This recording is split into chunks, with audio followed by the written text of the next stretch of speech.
Out of the way, Bitcoin, Ethereum, ETF applications coming through. Question everything, trust nothing. Welcome to Debate Crypto.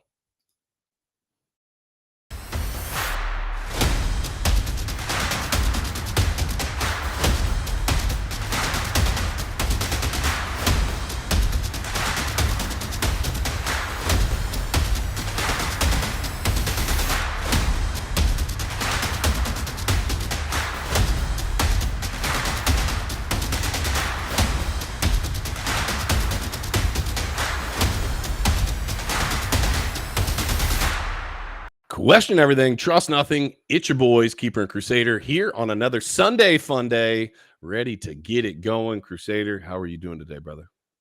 What's going on, man? I'm excited to be here. One of the best shows on Sundays to talk Heck about yeah. all the crazy crypto stuff that's happening, dude. So I'm excited.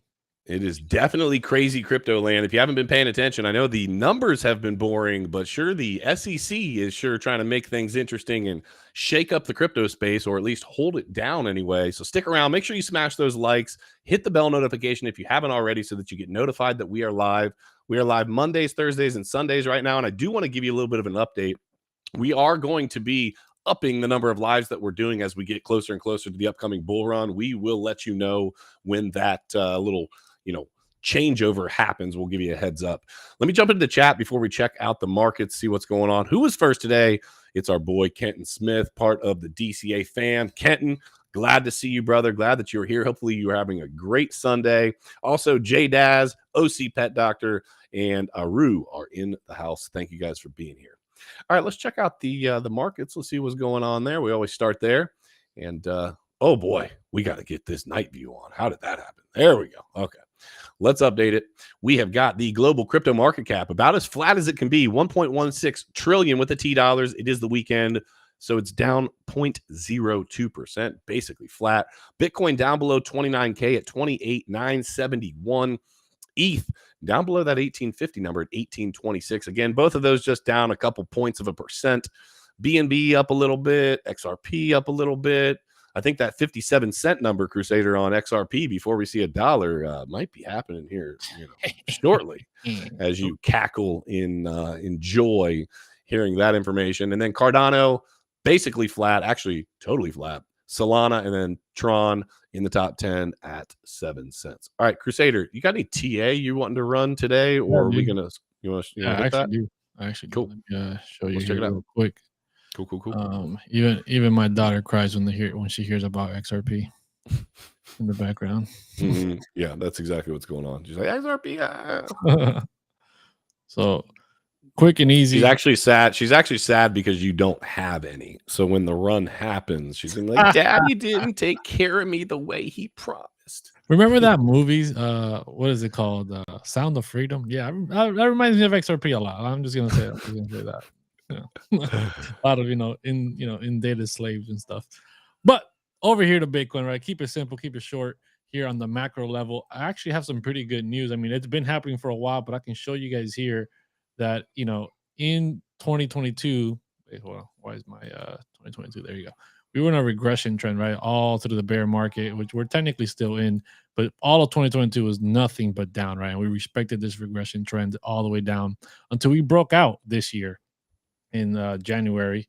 And now we've kind of been in a smaller, tighter regression trend, but on the up and up. Currently, we are under this yellow line you see here is the monthly VWAP. We are under it. And as you guys can see here, as I zoom in, we are approaching the bottom of this regression trend, right? And another thing that I want to point out is obviously we can fall out. We've fallen out before and then come back in. But the question becomes, how far can you fall out before the regression trend breaks? And I've got this yearly range here for this year that we're looking at. We're right above the range. So if you guys can see here, right, I can zoom in for you guys to make it nice and clear. This blue line right here is the top of the yearly range. We are right above it, which also kind of goes parallel with here with this regression trend. If we fall into it, we fall back into the yearly range, which means right now we've been breaking out of the yearly range. If we break back into it, the PLC is down at 23. That's the point of control. That's going to be the big level target. Wow. There's obviously going to be some mini targets along the way here, right? There's no guarantee that we're going to go directly to here, but this is the main target. And then if we break that, if we lose that, the next target is this 19, which is the bottom of the range, right? And I don't know. I don't think this regression trend can survive a drop to 19 and be continue and us fall back into it unless we wick into it, unless we use a massive wick, right? Something on the daily where we just have a massive flash crash and then we come back up. Maybe the regression trend can survive, but if not, I think we're going to fall into a short-term downward regression trend before we actually fall into this bull market. So that's what we're looking. That's what I'm looking at right now on the macro level, right? If you're a day trader or even doing some swing trade, this is not going to be for you. But in the macro level of what we're experiencing, this is where we're at. This is the levels that we need to hold. This 28,783. We do not want to fall too far below that and fall into this range. It gets sucked to this PLC. This PLC is possible. Leading crypto, Magic and CVO have talked about it a lot. And there's some other levels around 24, 25 as well, maybe even 26. As you can see here, this was the last low. So like this last low over here was 25 something. You don't want to fall below that because if you do, even if you fall down here, you'll still have a trend, right? If I can do my little trend line here, you will still have a trend, right? So you can still fall down here and still have a higher low and still continue moving upward, which keeps the regression trend intact, even though you've dipped into the range. But if you start falling below this trend line and you start breaking the other higher low, which is this 25, 26 level, then things start getting dicey. But that's pretty much it for the macro levels on Bitcoin. Then we going in the wrong direction if that were to happen. Now, many of you know we can hit this bottom of the regression trend and just bounce right back up how we've been doing. And the EQ is about 32, which is what everyone's looking for to break. If we can break that the EQ, then lots of more movement upward to the 40s. Yeah. There's a lot happening in the financial world. That's hopefully why you guys are here to hear our take on what's happening.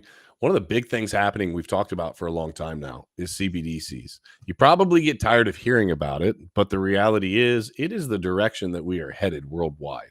This is not just a United States thing. This is not just a one-off, oh, China's done it. No, this is worldwide.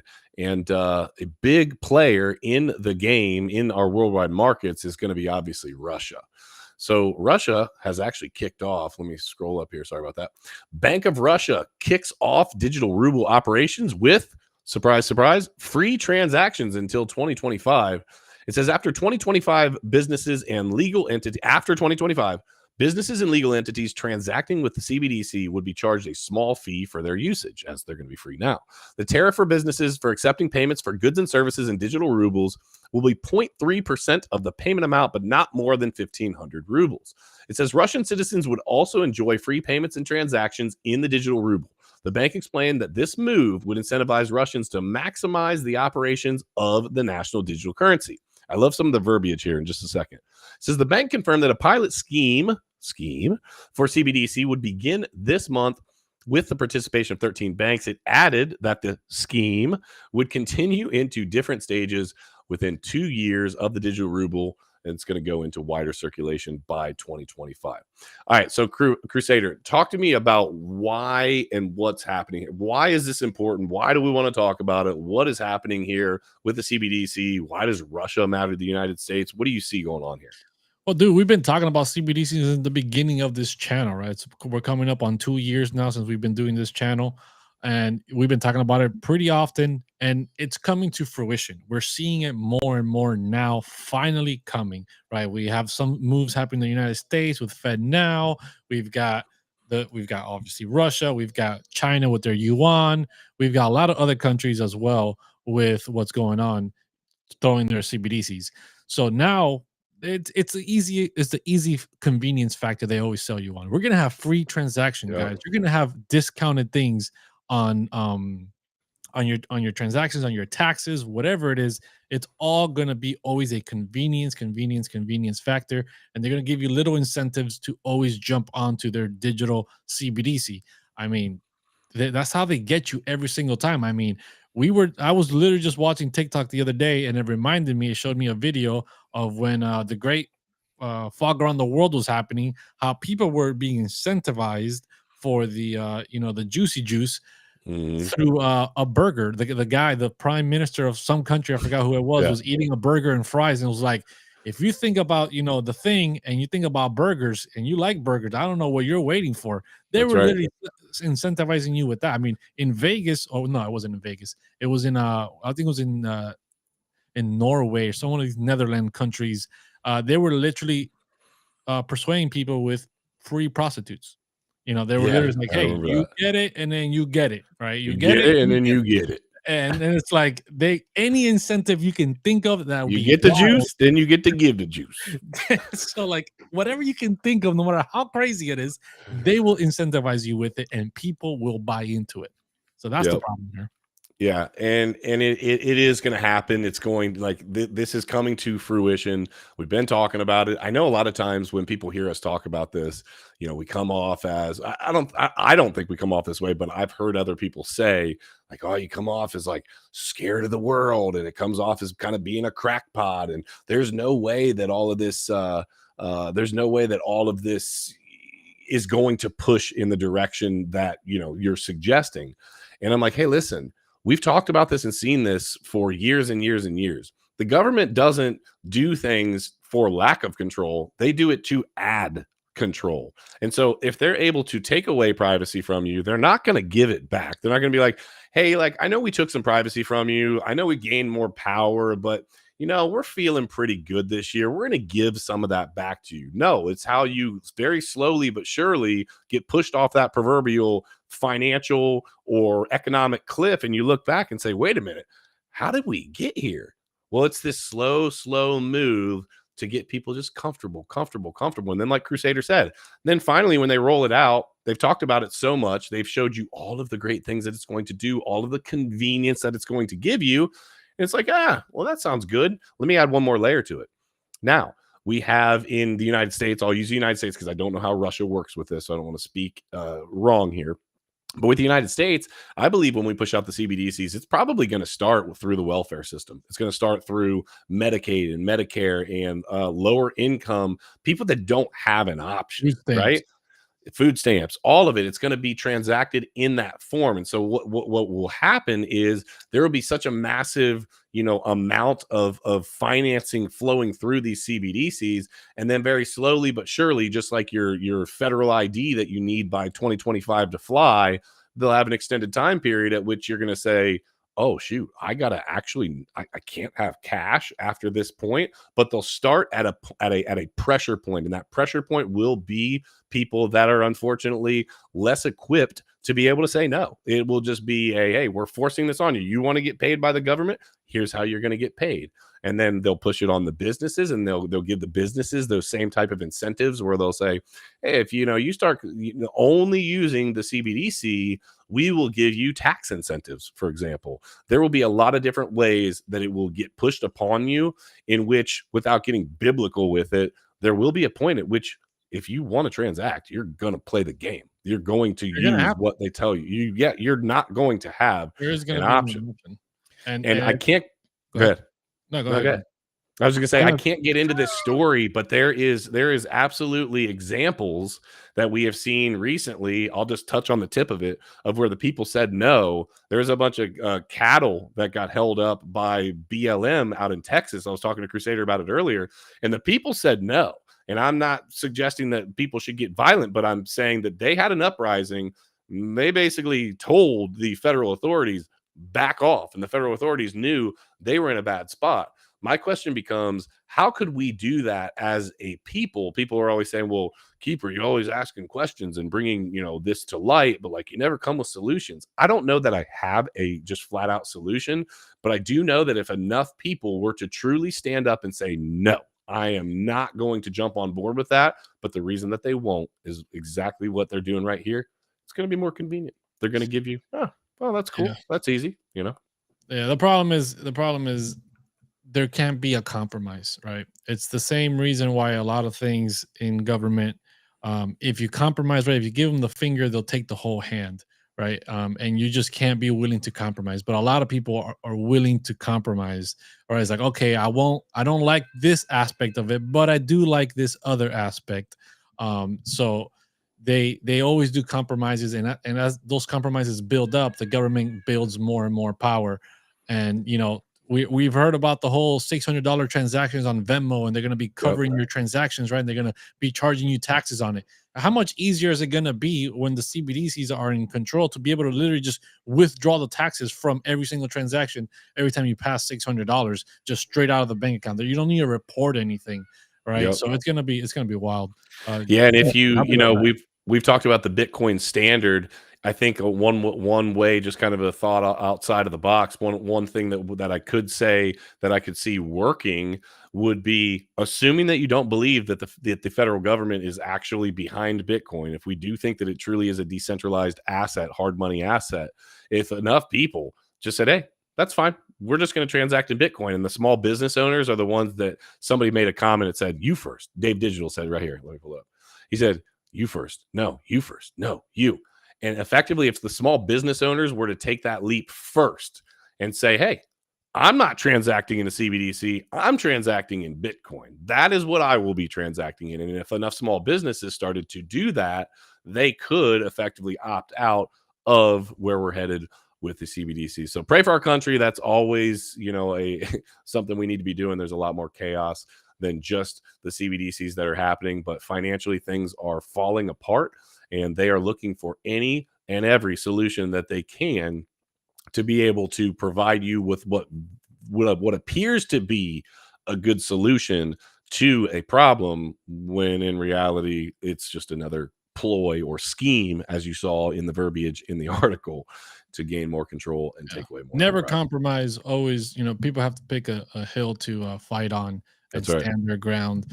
And I think this one is a big one, right? It's not just biblical. It's happening, right? And we're losing more and more control every single day. And there's options. There are options to transact. And understand in crypto, right? Oh, not only Bitcoin. Bitcoin's too slow. There's other things. Oh, there's XRP. There's Zcash. Yeah, XRP. There's Zcash. There's all kinds of Monero. There's all these privacy coins. There's all these other different aspects, right, that you can transact and you can hold privacy, and you don't have to do it on their terms. You just need to stand up for it, and you just need to be able to willing to just stand your ground on those hills. Yeah, and I do think it's going to need to start with small business owners, because the big businesses are going to get so much pressure from their funding, from where they're getting their funding, their venture capital money, et cetera, that they're not going to be able to withstand that pressure. So it's going to have to probably start at the bottom and work its way up. Smash that like if you haven't already. Hit the bell notification if you don't have that on, so you know every day that we're streaming Mondays and Thursdays at 3 p.m. Eastern. Mondays are Magic Money Monday, where we dive into more altcoin-centric topics. Thursdays, more Bitcoin-centric. We're trying to have big guests on the show every time that we're on. Things have been going really great recently, so hopefully you guys are checking that out. And then on noon on Sundays. All right, cool. Let's dive into the next article. Let's talk about the ever-present SEC. Now, the SEC flooded with 12 Ethereum ETF applications in less than a week. It says, as of August 3rd, the U.S. SEC has received a total of 12 ETH ETF fund applications. This continues the flurry of Ethereum-related ETF applications that started on July 28th, when Volatility Shares filed its submission. Since then, other asset managers, including Grayscale, ProShares, etc., have submitted new applications with having multiple filings. Now, the question becomes this: is the SEC going to approve it? Market experts have previously argued that the applications are more of a gamble by asset managers who don't want us to miss out on, who don't want to miss out on being the first Ethereum ETF in the U.S. However, the possibility of getting approval is slim, as the SEC has never approved an Ethereum futures ETF filing. And the final thing is, listen, the big thing here is, will BlackRock get this spot ETF? I think that I want to get your take on this, Crusader, but I think that Bitcoin has paved the way. It's number one. The logical next step would be Ethereum. And what I think is interesting here is, what are we seeing first being filed? Again, a futures ETF. We know that a spot ETF would make more sense. It would be more safe for investors. And if the SEC was actually looking to protect you, the investor, the first thing they wouldn't throw out there was a futures ETF, because that allows them to leverage and play games with market manipulation, blah, blah. But that's really what they want, isn't it? So, Crusader, What are your thoughts? Are they actually going to approve one of these? Is this logical, illogical? Is it different than Bitcoin? What are your thoughts? Yeah, it's definitely logical. This is the next step, right? We had a Bitcoin ETF, futures ETF, first approved in 2017 with the CME. Right now we're walking towards a spot ETF. Bitcoin has been paving the way for altcoins since its inception, right? And it's going to continue doing that into the traditional system as well. And now there's ETFs for Ethereum in other countries. Why does the Yeah. United States once again is behind on the ball, right? And I understand that a lot of these hedge fund managers, they might have already missed the boat on the Bitcoin, right? They might have missed the boat on the Bitcoin ETF, the futures ETF, the whole scenario, the whole shebang. They understand that Ethereum is next, is the second largest by market cap. It's the second safest, right, in quotation marks, of risk management when it comes to crypto. And it's also very well connected with JP Morgan and many other Well, that's a good point. heavy institutional players that have Yeah. backed Ethereum and have backed Vitalik Buterin. So they know that that's going to happen. They want to get a piece of the action. So they're already putting in the legwork. Will this get accepted? Maybe not. Maybe it gets rejected, but they're already working on the paperwork. They're already making sure that they're building up the groundwork so that when it does happen, they are first. They are there and they are prepared for it. So it's only a matter of time. It's not if, it's only when. You know? Yeah, and I don't think it is a gamble. They want to be first to market. It's just like any sort of business. If you can be the first one in the space, just like Bitcoin as an example, you usually can be the lead dog as long as you operate the business effectively. And so they're filing saying, is it a gamble that it's going to happen right now? Maybe, but the reality is, because I think most of them understand that Ethereum is not going to be considered is not going to be ruled a security. They realize that, hey, there's the off chance that they might just start firing these off as, okay, ETF approved, ETF approved, ETF approved, especially once BlackRock paves the way with the spot ETF. Now all of a sudden it's like, are the floodgates open and we're pressing that direction? I want my application to be in to have that market share and be first on the boat. Yeah, I mean, even if we go based off what the judge was saying in his for the XRP case, right, about how anything being sold on exchanges and on secondary markets is not a security, right? There is no contractual security violations there when you're selling something. Was it maybe a security when it launched and maybe it had some other violations? Maybe, right? And they might have to pay for that at some point. But the actual usage of Ethereum and the selling of it on these platforms is not securities violations. So therefore, there should be clear just with going along the XRP thing. Yeah. And that actually leads us fantastically into this next one. This is where we're sticking with the little SEC theme here, because Coinbase is telling the SEC, hey, listen, throw that lawsuit out. They're saying Gary Gensler has overstepped his authority. That's not something new. There's the lizard man himself, Gary Gensler. And Mr. Armstrong says Coinbase has asked a judge to scrap the U.S. SEC lawsuit against the cryptocurrency exchange.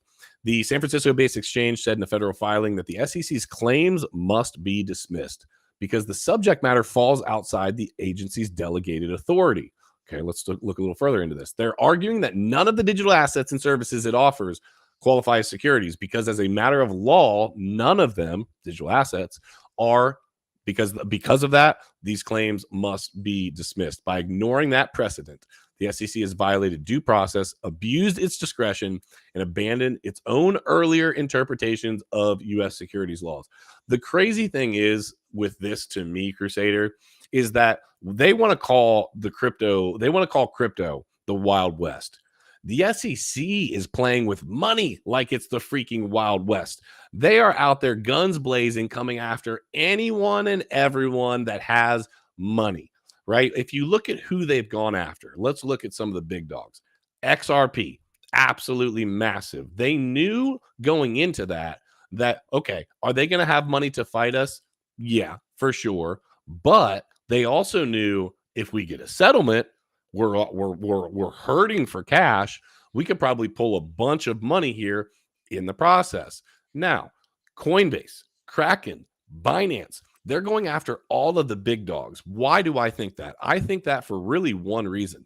They want to set a precedent. And in the meantime, they want to slow down the acceleration of the crypto space. You have to admit that if you've been in crypto for any amount of time recently, when you see all of this, when you first read the article, it's kind of concerning. It's like, are my assets in trouble? Like, you're not going to get in trouble as a market participant in buying Bitcoin or Ethereum, right? If Coinbase gets in trouble, you're not going to be, they're going to be taking it from you. They're not going to be fining you, whatever.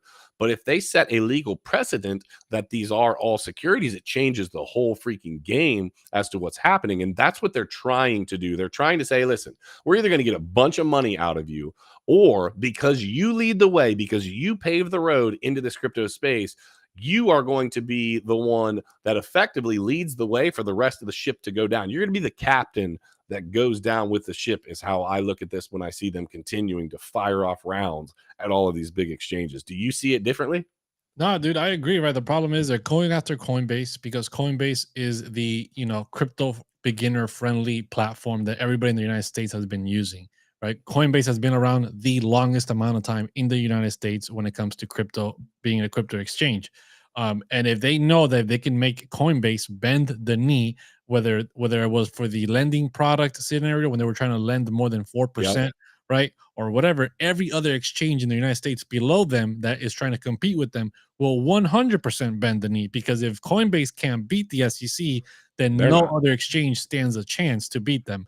And that's what you were saying, right? That they will set an example if they can get Coinbase to bend the knee. I think Coinbase has more than enough materials and history in the United States and is prepared for this moment that they can fight this and they can win against the SEC, which will obviously alleviate the other exchanges below them as well. And somebody in the chat just mentioned, like, what about FTX? Where's the FTX on the list, right? Nobody goes after FTX, even though FTX was the largest scam. Oh, wait, why? Because they were giving money to all the right people, right? They were working behind the scenes to grease some hands to make sure that everybody over there is nice and happy. And now they're talking about relaunching FTX. That's not a problem. The SEC is not like, wait a minute, we got to shut that down. We can't let this happen. Of course not. They're not going after FTX. They don't even care, right? And this guy's still walking around free after being one of the largest scammers ever. But who cares, right? Let's go after Coinbase. Coinbase are the real criminals here. And I'm not saying that Coinbase is innocent by any chance, like they're some type of saint or anything. I'm sure every business is dirty some way, somehow, when you're playing these unregulated games and you're kind of just, figuring it out as you go, right? No, there's no way you're squeaky clean at the end of everything. Yeah. But are they really the villains that you want to be going after? Are they really the big fish, right? No, it's just they're the ones that you want to make an example of to make sure that everyone else bends the knee. I don't think he's going to win.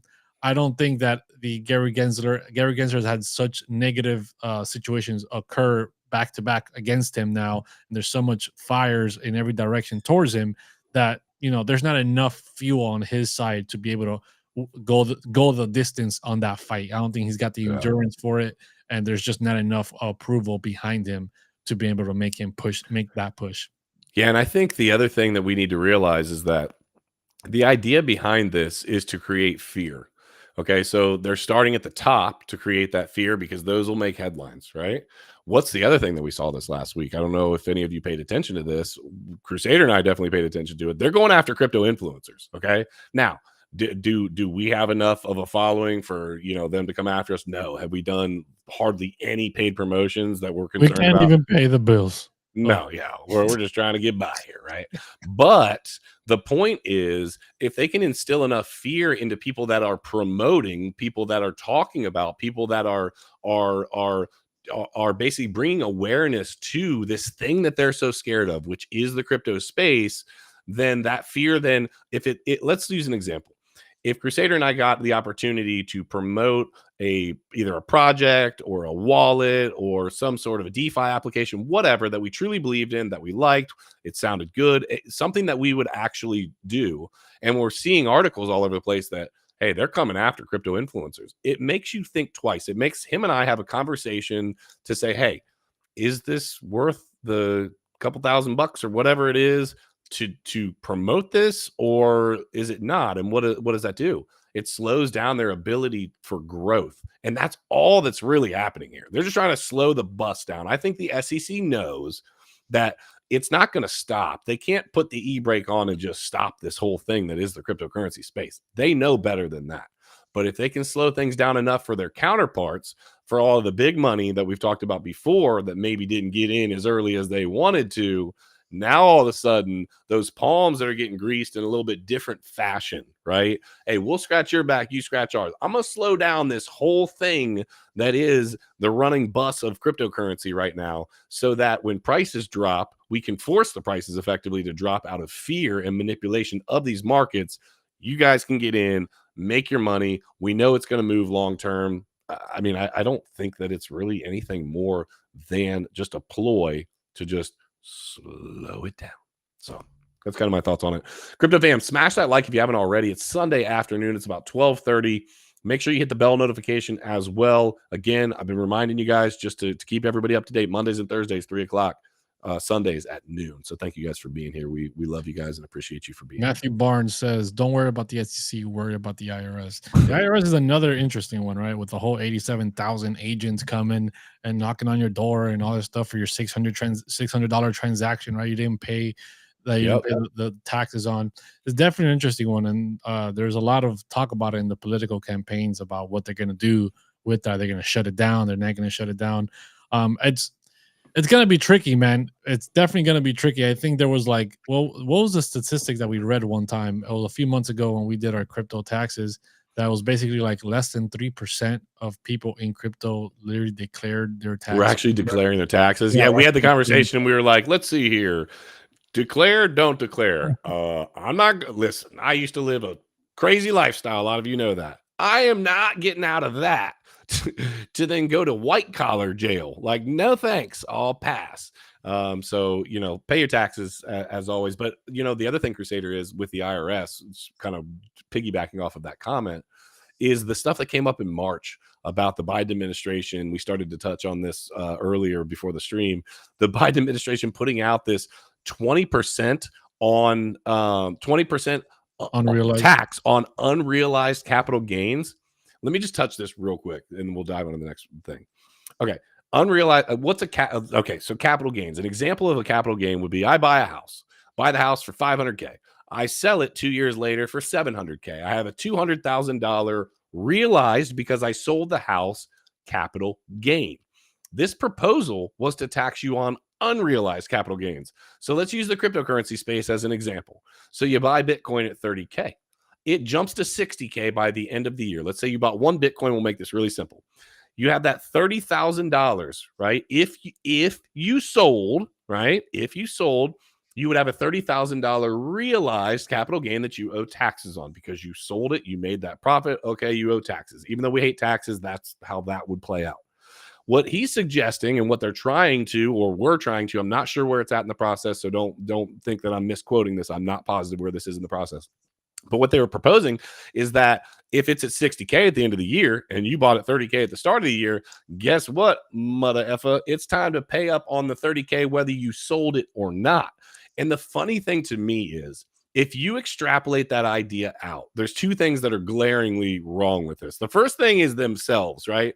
They line their own pockets by manipulating and playing with all of these markets, but they have vast amounts of real estate, like these political people, right? These political leaders have mass amounts of real estate, mass amounts in their stock portfolio, mass amounts, possibly some of them of crypto. They have all of these things that they would be taxing themselves on unrealized gains. So what would it do? Here's the second problem. It would literally cause the stock market, crypto market, real estate market, all to crash at the end of the year every year. Why? Because if anybody had gains and they know that they're going to have to pay taxes, but they didn't sell it, where's the money coming from to pay the gains? They're going to pull it out of their business? Or no, what it's going to do is it's going to force everybody to say, well, I made this money, time to sell. And you are literally going to crash every single market all at once. It kills our entire economy. Somebody was not thinking when they even put this proposal in the pipeline, because it makes zero sense. And then on top of all of that, they're saying that ultimately, like, okay, you're going to make a payment on something that you didn't actually make money on because you didn't pull it. So my question then would be, hey, when I had an 80% unrealized loss on my crypto, are you sending that back my way? If we want to play that game, then I'm gonna tell you what, I'm never gonna go broke because I'll just buy a whole bunch of losing projects and they can They'll send me just my say, damn "No, money back. it's only for the gains. It's not for the losses." It's in Exactly. the rule. That's It's my only whole for the point. gains, not for the losses. We're not taking Oh, those into account. I mean, it just makes no sense. It's a talking point, right?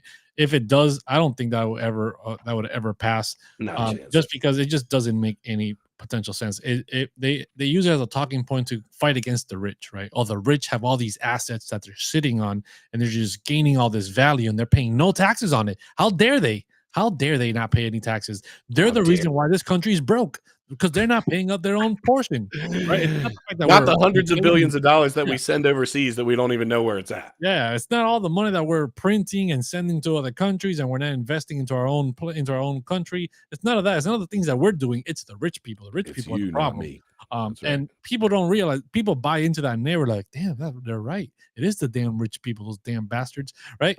But they don't realize that it affects the average person more than it affects the rich person. The rich person has enough resources to find a way to, one way or another, escape that problem, right? Because they can move countries, they can move from one place to the next. They know a guy that's a lawyer that has other Puts resources it in a trust. that can Who open up knows? exactly a trust, that can open up whatever to be able to navigate those waters. The average person has none of that knowledge in the That's first right. place. And even if they did have some knowledge, they probably don't have the resources to move countries or to open up a trust with a lawyer and do all these, jump through all these hoops on the average day because you're working your 9 to 5, you're beat all day, you're tired, you're living Yep. paycheck to paycheck, and the little bit of stocks or the little bit of crypto you have is getting beat down. And then you're like, why am I going to buy this What crypto? am I Why doing am I this going to for? buy this stock? Then I'm going to get hit with 20% more taxes, That's and my right. taxes are already a problem, and I'm already living paycheck to paycheck. I'm just Yep. not going to do that. Yep. And there you go. That is building the barrier. Instead of fighting the rich, they're fighting the poor. They're making the poor poorer, right? They're Yep. building that barrier stronger and stronger every time for you to move from one class to the next class. They're telling you to hate the rich when you're the poor, when ultimately you hating the rich supposedly and voting for something, you're Makes you you're more you're you're hurting your own freaking pockets because then the rich that own all these businesses that also, let's say they pay this 20% tax, guess what? Whatever you're buying from these rich fools, whoa, it's 20% higher this year. I don't know why. Oh, really? Because 20% needed to be covered somewhere. So crap rolls downhill. So yeah, it will be a it will be an interesting day it'll be a cold day in hell before that ever happens. I just can't even believe that that was ever proposed. But sorry, we got off on a little rant there. Again, guys, smash that like if you haven't already. We've got about 35 people in here. We appreciate you all for being here. All right, so a fun one to kind of round out the stream. Let's talk about AI. Crusader and I like talking about AI. It's really interesting. Sometimes the conversations can seem a little bit wild, but they're valid and they really are. And we're going to break this down for you here right now. Tim Cook says AI, machine learning are part of, quote, virtually every product Apple is building. All right. If you take a step back, we view AI and machine learning as core fundamental technologies that are integral to virtually every product we build. Cook also said that Apple has announced their other AI-powered features such as fall detection, crash detection, ECG heart tests, all of which rely on AI and machine learning. He stated that the company has been researching generative AI and many other areas of AI for years. It is, quote, absolutely critical to the company. Crusader, talk to me about why anyone cares that Apple is integrating AI into freaking everything. Well, because they build almost everything we use, right? You got a smart TV, you've got a smart fridge, you got a smart car, you've got a smartphone, you've got a smart toilet, right? You got a smart whatever. Everything is being smart, and Apple is one of the if not the largest company in the entire world, right? With like I think it's like 3 trillion market cap. So they are integrating this AI into every single daily usage item that you're using. That brings convenience to your life, right? And these AIs are being fed every single person's individual information worldwide. So we already knew that social media apps and certain little apps, right, build profiles on you based off data points, and you get hit with targeted ads. But now with the AI machine learning, it is going to be it is predictive modeling what you do in your day-to-day life. It's going to absolutely control everything that you see, hear, and deal with, because every single device in your house, right, whether it's Alexa or Google Home or whatever, is being fed your information. And it's only going more and more exponentially growing in that way of information. You have less privacy. These companies are having more and more control and intrusion into your life. So it's a problem. And I understand people right now like, oh, who cares if I have an Alexa, or who cares if I have a Google Home? Who cares if my iPhone is listening to me? I'm not doing anything wrong. And not that you are doing anything wrong. It's what are they doing with your information that is right or possibly wrong, Mm. right? We have heard, we already know about the deep fakes. We already know about all the AI technology that exists that can literally get Joe Rogan to create a whole new podcast that he's never said or ever done, right? And so what can they do to you when they want to silence you once you're speaking or doing something against the CBDC or against anything that is inconvenient to them? Quickly, they can build up any kind of narrative around you in your life because they have all this information on you, and they can make it very convincing very quickly. It's a big, big problem, and it's leading to the AI overlord, right? We're just feeding everyone's information in the entire world. Like this is how Tesla works. Tesla with their self-driving vehicles is they're learning by every single person that buys one and uses it.